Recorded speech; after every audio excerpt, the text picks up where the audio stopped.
Hello बच्चों, नमस्कार। स्वागत है आपका अपने परिवार एकलव्य एकेडमी में। आज हम लोग पढ़ेंगे क्लास 10 के हिंदी। इसमें देखेंगे हम लोग महत्वपूर्ण क्वेश्चन, ठीक है, जो कि बोर्ड एग्जाम में पूछे जाते हैं बार बार। तो हम लोग का हिंदी देखिए पेपर में आता है 70 नंबर का, जिसमें 20 नंबर का बहुविकल्पिक है और 50 नंबर का लिखित है। तो जो 20 नंबर का बहुविकल्पिक है, इसमें 5 नंबर का गद्य, 5 नंबर का पद्य और 10 नंबर का व्याकरण पूछता है। और 50 नंबर में हम लोग का महत्वपूर्ण गद्य जो हम लोग का आता है 6 नंबर का। इसमें क्या क्या आता है? मित्रता और ममता, ये दो चैप्टर आते हैं। जो कि मित्रता हम लोग का आचार्य रामचंद्र शुक्ल का है और ममता जयशंकर प्रसाद जी का है। अगर एक तीसरा चैप्टर आप लोग जोड़ना चाहते हैं तो इसमें आप जोड़ सकते हैं भारतीय संस्कृति को। तो इन तीनों से मिला करके इसमें से आप लोग का प्रश्न जरूर फंसेगा गद्यांश से, ठीक है। तो ये 6 नंबर का आता है, जिसमें हम लोग का पूछता है गद्यांश में क्या क्या आता है। तो संदर्भ, व्याख्या, प्रश्न, जो कि दो दो नंबर के आते हैं, इनको आप लोग जोड़ेंगे तो 6 नंबर आप लोग को बनेगा। अब इसमें आ जाएगी हम लोग का महत्वपूर्ण पद्यांश में। तो इसमें हम लोग का पद है सूरदास जी का, धनुष भंग है तुलसीदास जी का, भक्ति नीति है बिहारी लाल जी का, और स्वदेश प्रेम जो है आप लोग अगर जोड़ना चाहते हैं तो इसको जोड़ लीजिए। तो इनको मिला करके भी ये आएगा 6 नंबर, यानी इनमें से किसी भी से आ सकता है। आप लोग को उसमें दिया रहता है अथवा दोनों में से कोई एक करना, ठीक है। तो यानी 6 नंबर का ये और ये 6 नंबर का गद्यांश और पद्यांश टोटल अगर हम लोग देखेंगे तो यहाँ से हम लोग का बनेगा 12 अंक का। अब हम लोग देखेंगे प्रश्न नंबर 3।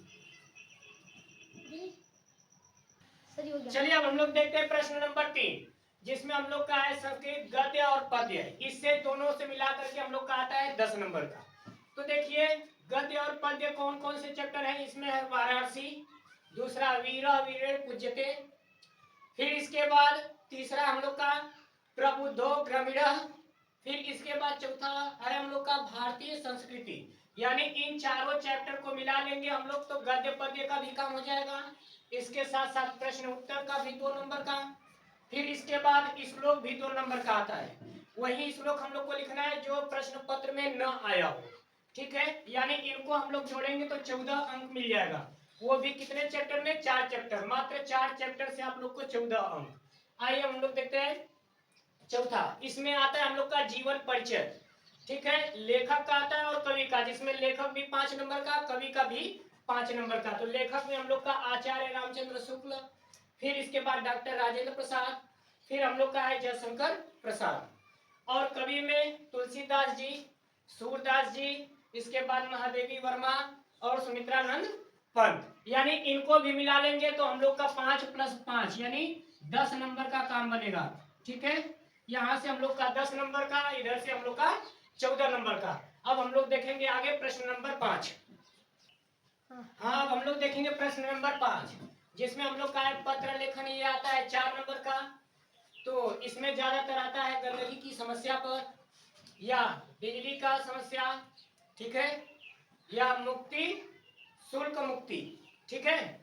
फिर इसके बाद हम लोग का 6वां प्रश्न है निबंध। इस पे हम लोग का आता है 7 नंबर का। किस पे लिखने के आता है? प्रदूषण की समस्या तथा समाधान। फिर इसके बाद विज्ञान वरदान या अभिशाप, फिर बेरोजगारी की समस्या। चौथा हम लोग का है आतंकवाद कारण एवं निवारण। 5वां हम लोग का चंद्रयान। फिर हम लोग का आता है अगला 7वां जो है काव्य खंड। ये आता है 3 नंबर का, ठीक है। तो ये हम लोग का गाजीपुर से है, तो हम लोग का जो है क्या आएगा? मुक्ति दूत। इतना आप लोग को तैयार कर लेंगे तो आप लोग का जो है 95 प्लस तो आ ही जाएगा आराम से, ठीक है।